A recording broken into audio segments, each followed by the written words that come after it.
வணக்கம் மக்களே, நான் உங்க விகே. நான் உங்கள் மிஸ்டர் ஏ அண்ட் இது ரெஸ்லிங் மச்சி. நம்ம எதை பத்தி பார்க்க போறோம்னா மண்டே நைட் ரோ பத்தி தான் பார்க்க போறோம். மண்டே நைட் ரோ நம்ம மண்டே நைட் சத்ரோன் கூட ஆரம்பிக்குது. அவரோட டீமை வந்து ஸ்டேஜ்ல வந்து ரெண்டு சத்ரோன் பேசலாம்னு நினைக்கிறப்ப அப்ப நம்ம ப்ரான் பிரேக்கர் அவரோட மைக்கை வாங்கி நான் வந்து பேசுறேன் அப்படின்னு சொல்லி சாமி ஜெயினை பத்தி அவர் பேசுவாரு. சாமி ஜெயின், நான் உன்னை வந்து கண்டிப்பா தோக்கடிச்சு உன்னை வந்து டிஸ்ட்ராய் பண்ணிடுவேன், உன்னை அழிச்சிடுவேன், ஏன்னா நீ எங்க விஷயத்த ரொம்ப தலையேறன்னு சொல்லுவாரு. தென் திருப்பி சேர்த்துறோம் பேசலாம்னு நினைக்கும் போது நம்ம ப்ரான்சன் ரீட் மைக்கை வாங்கி நானும் வந்து கொஞ்சம் பேசணும், நானும் வந்து ஜே ஊசோ கூட சண்டை போட போறேன், நான் அவனை டிஸ்ட்ராய் பண்ணுவேன். எப்படி வந்து நம்ம ப்ரான் பிரேக்கர் சொன்னாரோ அதே மாதிரி தான் ப்ரான்சன் ரீட்டும், நான் வந்து ஜே ஊசோ கண்டிப்பா டிஸ்ட்ராய் பண்ணுவேன், அவன் வந்து எழுதி நடக்க முடியாம அளவுக்கு நான் ஆக்குவேன் அப்படின்னு சொல்லுவாரு. அதுக்கப்புறம் நம்ம பவுல் ஏமன் மைக் வாங்கி அவர் வந்து ஸ்டார்டிங் ரோமன் ரெயின் பத்தி பேசுவாரு. ரோமன் ரெயின் வந்து செத்ரோனர் வந்து தோக்கடிச்சது இல்ல, அவன் வந்து வரதே இல்லை, பயந்துகிட்டு இன்னும் வீட்லயே தான் இருக்கான் அப்படிலாம் பேசுவாரு. ஆனா பின்னால வந்து மக்கள் எல்லாமே ஓடிசின்னு ரோமன் ரெயினை சேர் பண்ணுவாங்க. ஏன் இந்த டாபிக் ஆக்சுவலி வந்துச்சுன்னா, நீங்க பாத்தீங்கன்னா சம்மர் ஸ்லாம்ல உள்ள அந்த டைட்டில் கார்டு அந்த இதெல்லாம் இருக்கிற அந்த போஸ்டர்லாம் வந்து நம்ம ரோமன் ரெயின் பிக்சர் இருக்கு. ஸோ ரோமன் ரெயின் வந்து ஒன்று சம்மர் ஸ்லாம் மின்னுக்கு வந்து திருப்பி வருவார், ரிட்டர்ன் ஆவார், இல்லைன்னா சம்மர் ஸ்லாம்ல ரிட்டர்ன் ஆவார். தென் வந்து நம்ம நம்ம பவுல் ஹேமன் வந்து என்ன சொல்லுவாருன்னா, பென்தா இன்னைக்கு வந்து நீ செத்ரோலன் எங்க தலைவன் கூட வந்து நீ சண்டை போட போற, நீ வந்து எங்க விஷயத்தை ரொம்ப தலையிறதுனால இன்னைக்கு வந்து செத்ரோலன் வந்து உன்னை கேர்ஸ்டோம் போடும் போது நீ அந்த கை இதெல்லாம் காட்டுவல நம்ம சிம்பு மாதிரி அந்த மாதிரிலாம் காட்ட முடியாது அப்படின்னு சொல்லி அந்த ப்ரோமோ கட்டை அப்படியே முடிச்சிருவாங்க. நெக்ஸ்ட் வந்து ஒரு பேக்ஸ்டேஜ் செக்மெண்ட், அதுல வந்து நம்ம ஜஸ்ட்மெண்ட் டேல ஃபின்பேல் ஜஸ்ட்மெண்ட் செக்மெண்ட். ஸோ அதுல ஃபின்பேல் வந்து அவரோட சாம்பியன்ஷிப்லாம் எல்லாம் அவங்க டீமோட சாம்பியன்ஷிப்லாம் அடுக்கி வச்சு ரசிச்சுட்டு இருப்பாரு. அதுக்கப்புறம் வந்து ஜேடி டொமினிக் அண்ட் ரொக்சன் கூட பேசுவாரு. அப்போ வந்து நம்ம ரஷல் ராட்ரிகஸ் வந்து என்னடா நடக்குதுங்க, என்னடா பண்ணி வச்சிருக்கீங்க அப்படின்னு கேட்கும் போது பார்த்தா கேமரா அப்படியே திரும்ப பாருங்க. அப்போ வந்து நம்ம லீஃப் மார்கனுக்கு கண்ணீர் அஞ்சலி செலுத்தி வச்சிருப்பாங்க, அந்த கேண்டல்லாம் கொளுத்தி வச்சு போட்டோலாம் வச்சு. அப்போ வந்து ரஷல் ராட்ரிகஸ் கேட்பாங்க, டேய் அவ ஒன்றும் சாவலடா, ஒன்றும் உயிரோட தான் இருக்கா, இன்ஜெக்ட் தான் இருக்கா, அவ சீக்கிரமா வந்துருவா அப்படின்னு சொல்லும் போது அது ஒரு செக்மெண்டா போகும்போது நம்ம ரொக்சன் பேரஸ் வந்து சிரிச்சிட்டு இருப்பாங்க. அப்போ வந்து நீ என்ன சிரிக்கிற, உனக்கு இப்போ மேட்ச் இருக்கு தானே, போய் வந்து கைரி ஜெயின் கூட சண்டை போட்டு அவரை தேய்க்கிற வழியை பாரு அப்படின்னு சொல்லும் போது நம்ம ரொக்சன் பேரஸ் இதோ இப்பயே போறேன் அப்படின்னு போகும்போது அந்த செக்மெண்ட்க்கு அப்புறம் நம்ம ஸ்டேஜ்ல வந்து நம்ம ரொசின் பேரஸ் வர்சஸ் கைரி ஜெயினர் மேட்ச் நடக்குது. இந்த மேட்ச் வந்து அந்த அளவுக்கு பெஸ்ட் மேட்ச் இல்லைன்னு சொல்ல மாட்டேன், ஓகே மேட்ச் தான். இந்த மேட்ச் வந்து அவ்வளோதான் ரொசின் பேரஸ் வின் பண்ணுறதுக்கு ட்ரை பண்ணாலும் நம்ம கைரி வந்து மேலேருந்து ஒரு எல்போ போகலான்னு ட்ரை பண்ணுவாங்க. நம்ம ரெட் விகல் வந்து ரொசின் பேரஸ் இழுத்து அவங்க ஹெல்ப் பண்ணுவாங்க. நம்ம கைரி வந்து மேலேருந்து அவங்க மேலே ஒரு ஸ்பிளாஷ் போட்டுருவாங்க, பாடி ஸ்பிளாஷ். அதுக்கப்புறம் நம்ம கைரி உள்ளே போகிறப்ப ரொசின் பேரஸ் அவங்களோட ஃபினிஷிங் மூவ் அது போடலான்னு ட்ரை பண்ணுறப்ப நம்ம கைரி ஜெயின் ஒரு ரோலிங் பின்ல வந்து அந்த மேட்சை ஜெயிச்சிருவாங்க. அதுக்கப்புறம் வந்து நம்ம ஜட்மெண்ட் டே அவங்களை அட்டாக் பண்ணலான்னு ட்ரை பண்றப்ப அட்டாக் பண்ணிட்டு இருக்கிறப்ப நம்ம அசுகா, ஏன்னா கைரி ஜெயின் அவங்க பழைய டேக் டீம் சாம்பியனாக இருந்திருக்காங்க, டேக் டீமாக இருந்திருக்காங்க. ஸோ அவங்க வந்து இவங்களுக்கு ஹெல்ப் பண்ணி கைரி ஜெயினுக்கு ஹெல்ப் பண்ணி ரச்சல் ராட்ரிகஸையும் ரொக்சன் பேரஸையும் அடிச்சு கடைசியாக வந்து ரொக்சன் பேரஸ்க்கு வந்து இவங்க ஒரு மாதிரி வந்து ஒரு நெக் பிரேக்கர் மாதிரி பிடிச்சி மேலே கைரி ஜெயின் வந்து இன்ஸ்டன்ட் எல்போ போடுவாங்க. அது ஒரு டேக் டீம் ஃபினிஷர் மாதிரி இருந்துச்சு. ஸோ அது போட்டு அவங்க ரெண்டு பேரும் டாப்பாக அந்த செக்மெண்ட் அந்த மேட்ச் அப்படியே முடிக்கிறாங்க. ஸோ இது நீங்கள் பார்த்தீங்கன்னா அவங்க ரெண்டு பேரும் வந்து எப்போ பழைய டீமாக இருந்தப்ப அந்த டீம் பேர் வந்து கபுக்கி வாரியர்ஸா இருந்தாங்க. ஸோ வந்து இது வந்து இதுக்கப்புறம் வந்து அவங்க ரெண்டு பேரும் டேக் டீம் ஆகி எவல்யூஷன்ல வந்து டேக் டீம் சாம்பியன்ஸ்க்கு வந்து சண்டை போட போறாங்க. ஸோ வந்து நெக்ஸ்ட் வந்து ஒரு பேக் ஸ்டேஜ் இன்டர்வியூ தான். இந்த இன்டர்வியூல வந்து யாரை இன்டர்வியூ பண்ணுவாங்கன்னா நம்ம சாமி ஜெயின் வந்து கேட்பாங்க நம்ம இன்டர்வியூ, நீ வந்து ஏற்கனவே இன்ஜெக்ட் ஆகிருக்க, தென் கேரன் கிராஸ் ஒன்று வந்து அடிச்சிருக்காரு, இதில் வேற ப்ரான் பிரேக்கர் வேற ஒன்று வந்து டிஸ்ட்ராய் பண்ணி ஆவின்னு சொல்லியிருக்காரு, நீ எதை பற்றி தான் யோசிக்க போற அப்படின்னு கேட்கும்போது நம்ம சாமி ஜெயின் வந்து சொல்லுவாரு, நான் வந்து இன்ஜெக்டை பற்றி யோசிக்கும் போது கேரியன் கிராஸ் வேற இருக்கான், கேரியன் கிராஸ் பற்றி யோசிக்கலான்னு இது பண்ணும்போது ப்ரான் பிரேக்கர் வேற என்னை டிஸ்ட்ராய் பண்ணுவான், இப்போ எனக்கு தெரியல நான் எதை பற்றியே யோசிக்க போறேன் அப்படின்ட்டு. நீங்க ஒரு ஆள் கூட வம்பு பண்ணியிருந்தா நீங்க யோசிக்கலாம், நீங்க எல்லாத்துக்கிட்டையும் வம்பு பண்ணிட்டு இருந்தா நாங்கள் வந்து நல்லவங்க தான், கெட்டதுக்கு ஏதாவது போராடுவோம், அதனாலதான். ஸோ வந்து இப்போதைக்கு என்னோட ஃபோக்கஸ் வந்து ப்ரான் பிரேக்கர் தான், அவனை வந்து நான் கண்டிப்பா வந்து தோக்கடிச்சு அதுக்கப்புறம் கேரியன் கிராஸ் நான் ஒன்னையும் வந்து மீட் பண்ணுவேன், ஒன்னையும் வந்து சண்டை போடுவேன் அப்படின்னு சொல்லி அந்த வந்து அந்த செக்மெண்ட் வந்து அப்படியே முடியுது. அது முடிஞ்சதுக்கு அப்புறம் நம்ம நியூ டே அந்த ரேம்ப்ல நடந்து வந்து ரிங்க் நடந்து வரல, ரேம்ப்ல நடந்து வந்து அவங்க வந்து ஆக்சுவலி வந்து என்னன்னா ஒரு துக்கமான செய்தி சொல்ல வந்திருக்காங்க. என்னன்னா அவங்க பெல்ட் அவங்கள விட்டு போயிருச்சு. அவங்கள விட்டு அந்த பெல்ட் போனது, டேக் டீம் பெல்ட் போனதுக்கு அப்புறம் இந்த டேக் டீமே வந்து சமாதி ஆயிருச்சு அப்படின்னு வந்து இரங்கல் கூட்டத்துக்கு வர மாதிரி கருப்பு கலர் இதுல வந்து பூலா வச்சுட்டு வந்திருப்பாங்க. நீங்க யாரு கூட சண்டை போட மாட்டீங்க, அது பறி போச்சுன்னா ஆமா, நீங்க அப்படி பேசுவீங்க. இதுல வேற நம்ம காஃபி கிங்ஸ் பாத்தீங்கன்னா ஆன்டி கண்ணாடிலாம் போட்டு வந்திருந்தாரு. ஸோ வந்து அவங்க சொல்லிட்டு இருப்பாங்க, நான் வந்து எங்களுக்கு வந்து இப்போ நாங்கள் என்ன செய்ய போறோம்னா இடம் பேச போய் பார்த்து எங்களுக்கு டேக் டீம் சாம்பியன்ஷிப் நாங்கள் கேட்க போறோம் அப்படின்னு சொல்லிட்டு அந்த செக்மெண்ட் அப்படியே முடிச்சிட்டாங்க. ஸோ அதுக்கப்புறம் இன்னொரு பேக் ஸ்டேஜ் செக்மெண்ட் தான் நம்ம அமெரிக்கன் மீட் வந்து இடம் பேச பேசிட்டு இருப்பாங்க. அப்போ வந்து இடம் பேச சொல்லுவாரு, இன்னைக்கு வந்து எல்கிராண்டே அமெரிக்கானுக்கு சண்டை இருக்கு, அவனை ஒழுங்கா வர சொல்லிருங்க அப்படின்னு சொல்லும் போது அது நம்ம அமெரிக்கன் மீட்ல உள்ள ஒரு டேக் டீம் மெம்பர் சொல்ல, எப்படி முடியாது, வாய்ப்பில்லையே, அவருதான் இன்ஜின்ல இருக்காரு, ஒருத்தன் வாய் விட்டுக்கிட்டே இருப்பான், சேகர் தான் இன்ஜின்ல இருக்காரு, எப்படி வருவாரு. ஆமா. சோ அப்போ வந்து மத்தவங்க வந்து சும்மா இருறாங்க. அப்புறம் வந்து அப்புறம் வந்து நம்ம இடம் பேச சேட் கேபிள் தானே இன்ஜர்ட்ல இருக்கான், எல்கிராண்டி ஒண்ணு இருக்கான் தானே. ஸோ அவன் வந்து இன்னைக்கு மேட்ச் போட்டே ஆவான், ஏன்னா அவன் தான் எனக்கு கால் பண்ணி வேற சொன்னான் நான் இன்னைக்கு சண்டை போட்டே ஆவேன் அப்படின்ட்டு. ஸோ அவனை போய் கண்டுபிடிச்சு அவன் மேட்ச்சுக்கு ரெடியாக சொல்லுங்கன்னு அந்த செக்மெண்ட் அப்படியே முடிச்சிருவாங்க. ஓகே, நெக்ஸ்ட் நீங்க பாத்தீங்கன்னா சாமி ஜெயின் வர்சஸ் ப்ரான் பிரேக்கர். அப்போ வந்து சாமி ஜெயின் வந்து ரிங்க் நடந்து வந்துட்டு இருக்கும்போது என்ட்ரன்ஸ்ல நம்ம கில்லர் கிராஸ் வந்து அவரை பின்னால் அட்டாக் பண்ணி அப்புறம் அந்த அயன் ரோட்டால திருப்பி வந்து அவரோட ரிப் கேஜ்லயே அடிச்சிருவாரு. அடிச்சதுக்கப்புறம் செகண்ட் தடவை ட்ரை பண்ணும் போது நம்ம ஏடம் பியர்ஸ் அந்த பின்னால் உள்ளவங்க எல்லாம் வந்து அவரை தடுத்து வெளியே போட அயோக்கிய ராஸ்கலுங்களா அப்படின்னு சொல்லி அவரை விரட்டி அடிச்சிருவாங்க. தென் வந்து இந்த மேட்ச் வந்து முடிஞ்சிடும்னு நினைச்சோம், பட் அப்படியே திருப்பி கண்டினியூ ஆகுது நம்ம ப்ரான் பிரேக்கருக்கும் சாமி ஜெயினுக்கும். அதுக்கப்புறம் நம்ம அடம் பியர்ஸ் வந்து நம்ம சாமி ஜெயின் கிட்ட கேட்கிறாரு, உன்னால முடியுமா, நீ இவ்வளவு இன்ஜெக்ட் ஆயிட்டிய, உன்னால மேட்ச் நடத்த முடியாது வேணான்னு சொல்லி இது பண்றப்ப நம்ம சாமி ஜெயின் இல்ல நான் தான் ஸ்டேஜுக்கு வந்துட்டேன், என்ன சண்டை போட முடியும்னு சொல்லி அவர் வாய் வச்சுட்டு சும்மா இல்லாம இதுக்குதான் சொல்றேன் சாமி ஜெயின் வந்து வாயில வாஸ்து சரியில்லை.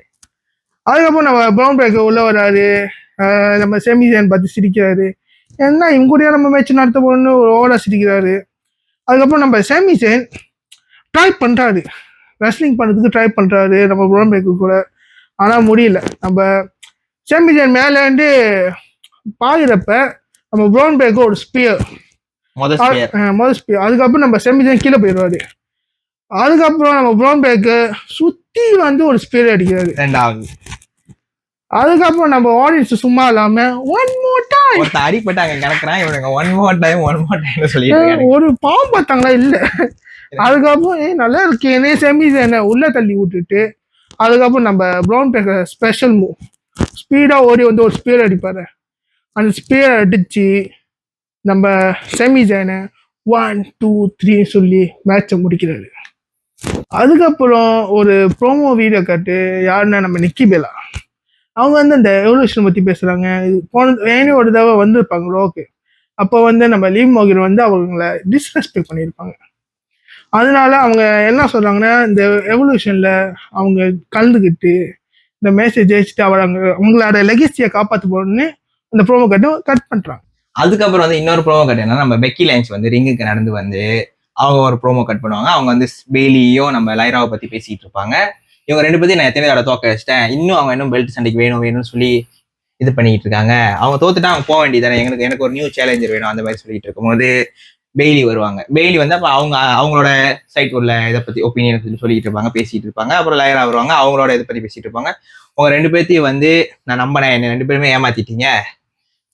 ஆனா வந்து பெய்லி பெக்கி சொன்னது உண்மைதான், நீ வந்து சாம்பியன்ஷிப்னு வந்துட்டா நீ யாரையும் ஃப்ரெண்டு அதெல்லாம் பார்க்க மாட்டேன், உனக்கு வந்து பெல்ட் தான் முக்கியம் அப்படின்னு சொல்லும் போது நம்ம பெய்லி வந்து ஒரு பேட் வேர்ட் யூஸ் பண்ணி லைராவை ஏசிட்டதுக்கு அப்புறம் லைரா டென்ஷன் ஆகி இவங்க 3 பேருக்குள்ள வந்து ஒரு ப்ரால் ஸ்டார்ட் ஆயிரும், சண்டை போட ஆரம்பிச்சிருவாங்க. அப்புறம் அந்த சண்டையில வந்து கடைசியா நம்ம லைரா என்ன செய்வாங்க, ரெண்டு பேத்துக்குமே வந்து நைட் விங் போட்டு அவங்க தான் டோப்பா இருப்பாங்க. ஸோ அதோட இந்த செக்மெண்ட் முடியுது. அதுக்கப்புறம் நீங்க பாத்தீங்கன்னா இன்னொரு செக்மெண்ட், அது வந்து என்னன்னா நம்ம ப்ரான் பிரேக்கர் வந்து தேய்ச்சதுக்கு அப்புறம் அவரோட செத்து பிரான்சன் ரீட் அந்த மாதிரி உட்காந்து பேசிட்டு இருக்கும்போது ஒரு மாதிரி கவலையா அவருக்குள்ளேயே அவர் பேசிட்டு இருப்பாரு. அப்போ நம்ம செத்துருவாள்னு சொல்லுவாரு, நீ வந்து தேய்ச்சிட்ட, உன்னை பத்தி எனக்கு பெருமையா தான் இருக்கு, நீ ஏன் கவலைப்பட்டுக்கிட்டு இருக்க அப்படின்னு. அப்ப நம்ம ப்ரான் பிரேக்கர் சொல்லுவாரு, இல்ல கேரியன் க்ராஸாலதான் எனக்கு உதவி செஞ்சதுனாலதான் அப்படிதான் சொல்றாங்க எல்லாம், அவங்களாலதான் நான் தேய்ச்சேன் சாமி ஜெயின் கூட, இல்ல சாமி ஜெயின் என்னால தோக்கடிச்சிருக்க முடியாது அப்படின்னு சொல்றாங்க அப்படின்ட்டு. ஸோ அப்ப வந்து அதை பேசிட்டு இருக்கும்போது நம்ம பால் ஹேமன் சோகமா வருவாரு. சோகமா வந்து நானும் யோசிச்சேன், என்ன அதாச்சு ரோமரேன் கிமரேன் வராங்களா அப்படின்ட்டு.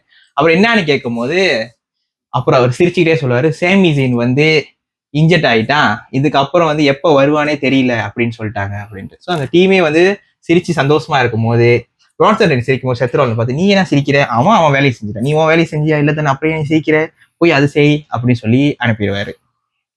அடுத்தது என்னன்னா நம்ம ஜே உசோ வர்சஸ் ப்ராசன் ரீட்.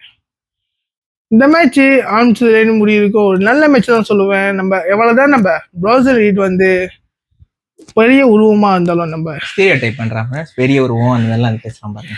ஜே உசோ இந்த மேட்ச்ல வந்து டாமினேட்டா விளையாண்டாரு. எனக்கு அப்படித்தான்டா இருந்துச்சு. இல்லடா ஏமாத்துறீங்களா, வேற மேட்ச் பார்த்துருக்கேன். ஜே உசோ ப்ராசன் கீழே தள்ளி விட்டதுக்கு அப்புறம் ஒரு சூப்பர் கிக் அடிப்பாரு. அதுக்கப்புறம் அவரு ஃபயர் அப் ஆகி மேஜர்ல தான் நிறுத்தி வழியாக்குவாரு. மேஜர்ல ஒரு ஃபிளாஷ் போடலான்னு நினைச்சாரா என்னன்னு தெரியல. அதுக்கப்புறம் வந்து அவர் சூப்பர் கிக் போட்டதுக்கு அப்புறம் கேரக்டா போய் நாக்கல்ல உட்காந்துருவாரா நம்ம ப்ரோசரி. நல்லா இருக்கேன்னு சொல்லிட்டு ஒரு மறுபடியும் ஒரு சூப்பர் கிக் விழுவோம், அவர் வந்து தலைக்கிலேயே விழுந்துருவாரு. அதுக்கப்புறம் நம்ம ஜே உசோ மேலே ஏட்டு ஒரு சூசைட் டைவ் பண்ணலான்னு நினைப்பாரு. அந்த டைம்ல நம்ம ப்ரோசரி இதை வாங்கிக்கோ நாக்கல் விட்டு அடிச்சிருவாரு. அது வந்து டிஸ்குவாலிஃபிகேஷன்ல முடிஞ்ச அந்த மேட்ச். அதுக்கப்புறம் நம்ம பிரான்சன் ரீட் என்ன செய்வாருன்னா நம்ம ஜே உசோக்கு சுனாமி நம்பர் 1 போடுவாரு, தென் சுனாமி நம்பர் 2 போடுவாரு. நான் ஆக்சுவலி வந்து மக்கள்லாம் வந்து 1 more time சொல்லும் போது நானும் 3வது போடுவார் ட்ரை பண்ணான்னு நினைச்சேன். பட் அதுக்குள்ள நம்ம ஆடம் பியர்ஸ் திருப்பியும் அவங்க வந்து தடுத்துருவாங்க. நம்ம ஜே உசோ வந்து வழியில துடிச்சிட்டு இருப்பாரு. நம்ம பிரான்சன் ரீட் சிரிச்சுக்கிட்டு வரட்டாமாமே அப்படின்னு பேருவார். நெக்ஸ்ட் வந்து ஒரு வீடியோ செக்மெண்ட். இதுல வந்து நம்ம LA Knights லேட்டியா ஓகே. ஸோ அதில் வந்து நம்ம எலிமெண்ட்ஸ் வந்து நம்ம செத்ரோலனை பற்றி பேசுவார். நீ வந்து என்னை அடித்த, அதுக்கப்புறம் உன்னோட நண்பர்கள் இல்லை உன் அடியாளுங்க என்னை அனுப்பி அடிக்க சொன்னேன், இதெல்லாம் நீ எனக்கு பண்ணியிருக்க. நீ என்னதான் வந்து மணி இந்த பேங்க் வந்து தேய்ச்சிருந்தாலும் அதை வந்து நீ கேஷின் பண்ணவே நான் விட மாட்டேன். ஒவ்வொரு நாளும் நீ அந்த டைம் முடிகிற வரைக்கும் உன்னை வந்து நான் டார்ச்சர் பண்ணிகிட்டே தான் இருப்பேன். நீ எப்போல்லாம் கேஷின் பண்ணுறியோ அப்போல்லாம் வந்து உன்னை நான் தடுத்துக்கிட்டே தான் இருப்பேன். இந்த சாட்டர்டே நைட்டுக்கு அப்புறம் கண்டிப்பா உன்னை வின் பண்ணி உன்னை இன்னும் அவமானப்படுத்துவேன் அப்படின்னு சொல்லி அந்த வீடியோ செக்மெண்ட் அப்படியே முடிச்சிட்டாரு. உனக்கும் எனக்கும் பகை நாகப்பாம்பு தீண்டாம விடாது. அந்த ப்ரோமோ கார்டுக்கு அப்புறம் நம்ம டிராகன் லீ versus L Grande Americano. Thank you. அது இல்லையா அது? ஓ நான் கொஞ்சம் செட் கேபிள் ஆயிட்டேன், சாரி. கிராசியாஸ். 2-1 தான் சார். இந்த மேட்ச் வந்து எவ்வளவுதான் எல் கிராண்டே அமெரிக்கா நீங்க பாத்தீங்கன்னா அது பார்க்க சேர்க்காத மாதிரியே இருக்கு. இந்த தடவை ஆளை மாத்திட்டோன்னு ஒரு டவுட் தான் இருக்கு. ஆளை மாத்திட்டாங்க ஃப்ரெண்ட், ஏன்னா சேட் கேபிள் வந்து இன்ஜெக்ட் ஆயிட்டாரு, ஆபரேஷன் பண்ணிருக்காரு, ஆளை மாத்திதான் ஆகணும். இருந்தாலும் இந்த மேட்ச் வந்து டிராகன் லீ தான் டாமினேட்டா விளையாண்ட மாதிரி இருக்கு. இந்த மேட்ச் எண்டில் வந்து எல் கிராண்டே அமெரிக்கானோ வந்து அவரை தோக்க அடிக்க முடியாதுன்னு தெரிஞ்சதுக்கு அப்புறம் அவரோட மென்டல் ஸ்டீல் வந்து மாஸ்க்ல வச்சு ஒரு ஓடி வந்து ஹெட்பட் அடிச்சு இந்த மேட்சை வந்து முடிச்சிருவாரு, வின் பண்ணிடுவாரு. ஆக்சுவலி நீங்க பாத்தீங்கன்னா இந்த வந்து எல் கிராண்டே அமெரிக்கானோ இல்ல யார் வேணாலும் நம்ம சொல்லலாம். இப்போ வந்து எங்களுக்கு வந்து 2 ஆப்ஷன் இருக்கு. நான் முதல்ல நினைச்சது லுட்விக் கைசர் தான் அப்படின்னு. அவர் கொஞ்சம் அப்படிதான் இருந்தாரு. அப்ப கொஞ்சம் ரீசர்ச்லாம் பண்ணி பார்க்கும்போது அது வந்து இலியா டிராகனோவ் யாருன்னு தெரியல உங்களுக்கு. முன்ன வந்து NXT UK சாம்பியனா இருந்தாரு, அதுக்கப்புறம் NXT சாம்பியனா இருந்தாரு. வேற வந்து இப்போ இடையில தான் இன்ஜெக்ட் ஆனாரு. ஒரு நினைக்கிறேன் எனக்கு 1 year இன்ஜெக்ட் நினைக்கிறேன். பட் வந்து ஒரு 7 month இல்ல 4 monthsலயே வந்துட்டாரு திருப்பியும். ஸோ அவர் தான் வந்து ஆக்சுவலி இப்போதைக்கு வந்து நாங்க எல்லாம் நினைக்கிறது வந்து அவர் தான் வந்து எல் கிராண்டேவா இப்போதைக்கு இருக்காரு. ஆனா வந்து 2 ஆப்ஷன் தான், ஒன்னு கைசர் இல்லைன்னா வந்து இலியா. மேபி இதுக்கப்புறம் வந்து சேக்கப்லாவே வருவாரு. அந்த எல் கிராண்டே அமெரிக்கானோ வந்து இப்ப வந்து பர்சன் வரதுக்கு வாய்ப்பு இருக்கு. ஆனா வந்து எப்படி இருந்தாலும் வந்து நம்ம சேக்கப் வந்து வர கொஞ்சம் லேட் ஆகும். இப்பதான் அவர் ஆப்ரேஷன் நடக்க போகுது. ஸோ அவர் வந்து ஆப்ரேஷன் நல்லா நடக்கணும், ப்ரே பண்ணிக்குவோம். நெக்ஸ்ட் வந்து நீங்க பாத்தீங்கன்னா ஒரு இன்டர்வியூ யாருன்னா நம்ம கேரியன் கிராஸ், கில்லர் கிராஸ் வந்து இன்டர்வியூ பண்ணுவாங்க. நம்ம இன்டர்வியூ வந்து கேட்பாங்க நீங்க வந்து ஏன் சேமி ஜெயின் அட்டாக் பண்ண. அப்போ வந்து நம்ம கேரியன் கிராஸ் ரொம்ப சந்தோஷமா, பாத்தியா எவ்வளவு அழகா அட்டாக் பண்ணியிருக்கேன் அப்படின்ட்டுன்னு. ஏன்னா வந்து எல்லாத்துக்குமே தெரியும் நான் கெட்டவன் அப்படின்னு. ஆனா சேமி ஜெயின் ஒரு கெட்டவன் தான், அதை வந்து நான் எல்லாத்துக்கும் ப்ரூஃப் பண்ணுவேன்.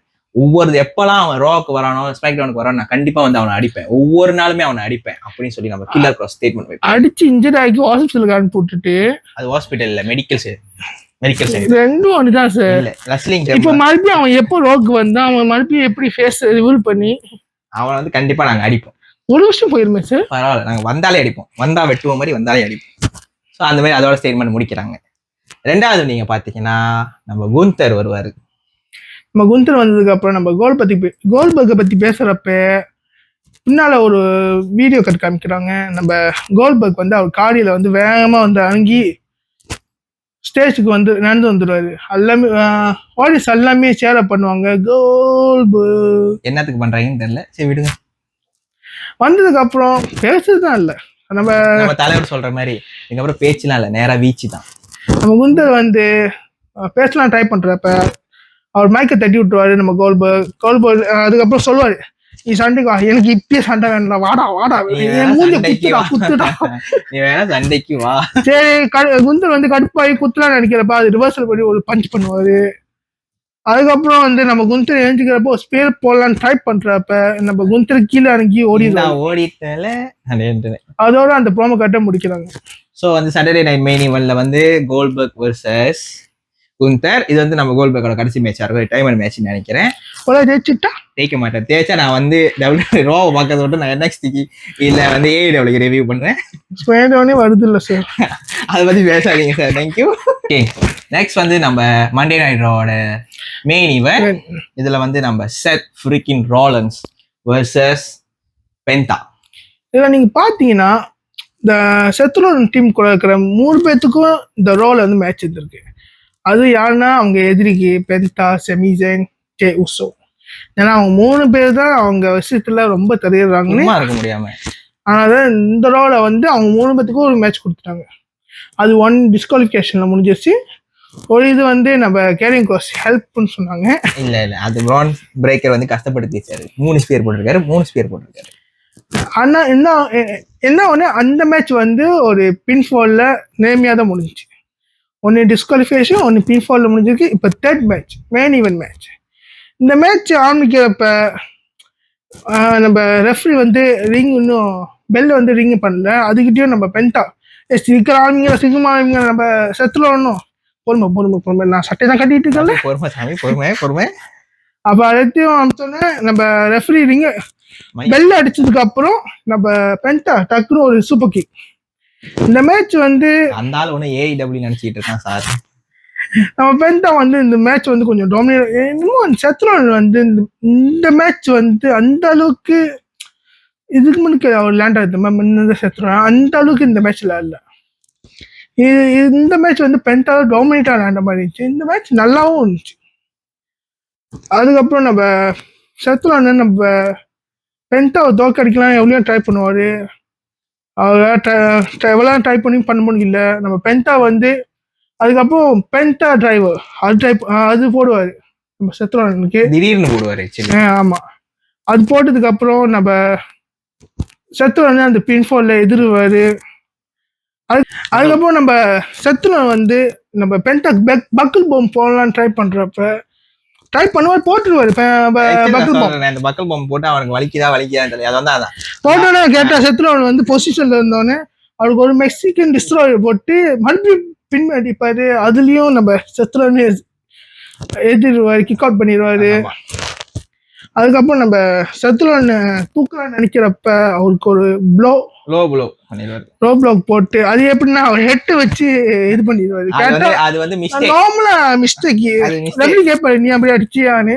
இல்ல நான் நார்மலா அவன் பட்டுருச்சு சொல்லி அது இப்படி பாத்தீங்கன்னா பட்டுருச்சு. அது எப்படி சார் நடுவில் நீங்க எழுந்திருப்பீங்களா? ஆமா. அதுக்கப்புறம் நம்ம பென்டா வந்து அந்த கேட்டா பொசிஷன்ல இருக்கிறப்ப நம்ம செத்ரோன் அவருக்கு ஒரு ஸ்டாம்ப போட்டு இந்த மேட்சை 1 2 3 சொல்லி முடிக்கிறாங்க. ஸோ இந்த மேட்ச் முடிச்சதுக்கு அப்புறம் செத்ரோன் வந்து பால் ஹேமன்ட்ட சொல்றாரு, நம்ம கைகளை கூப்பிடு அப்படின்னு சொல்லும் போது கால் பண்ணி கூப்பிட சொல்லடா, இப்ப வர சொல்லல. நம்ம பால் ஹேமன் கால் பண்ணி வாங்குடா அப்படின்னு சொல்லும் போது வர மெதுவா வர வேண்டியதானே வேகமா. அப்பதான் வராங்க, இப்படி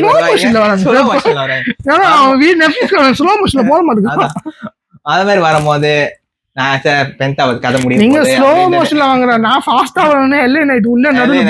வந்து நம்ம செத்ரோனுக்கு BFT போட்டுட்டு ஓடி போயிடுவாரு. ஸோ இந்த இதுல வந்து LA Knights வந்து கடைசியா டாப்பா நிக்கிறாரு. நம்ம செத்ரோன் வந்து BFT வாங்கிட்டு ரிங்ல அப்படியே படுத்து கிடப்பாரு. அப்புறம் இந்த ரோவை முடிச்சிட்டாங்க. ஸோ இதுதான் வந்து நம்ம மண்டே நைட் ரோட ரிவ்யூ. ஸோ நெக்ஸ்ட் நம்ம சேனல்ல நீங்க பாத்தீங்கன்னா சாட்டர்டே நைட் மெயின் இவனோட எவல்யூஷனோட ப்ரெடிக்ஷன் வரப்போகுது. வருமா? வரும். நம்பிக்கை தானே வாழ்க்கை. நம்புங்க. ஸோ அது வரைக்கும் இந்த வீடியோ உங்களுக்கு பிடிச்சிருந்துச்சுன்னா லைக் பண்ணுங்க, ஷேர் பண்ணுங்க, சப்ஸ்கிரைபும் பண்ணிருங்க. எங்க மேல அன்பு இருந்தா பண்ணிருங்க. அன்பு தேய்க்கும். ஓகே.